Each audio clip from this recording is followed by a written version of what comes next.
How to withdraw money from your MyBambu card here on your mobile phone within some seconds. For this, open your browser and open MyBambu official website in front of you.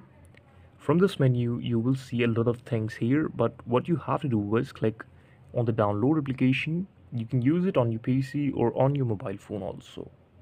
Now, to do this, you can read all the details that how you can withdraw the money or how you can use it.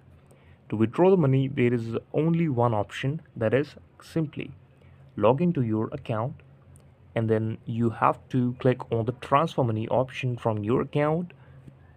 If you have this card activated, then you can simply transact with this on online purchase or online website within the US. Or if you don't have the access to withdraw the money online, what you have to do is simply go to any of the offline store or any of the offline cash option or the ATM, and you can simply insert your card and your pin at the ATM, and your cash will be just given to you within some seconds.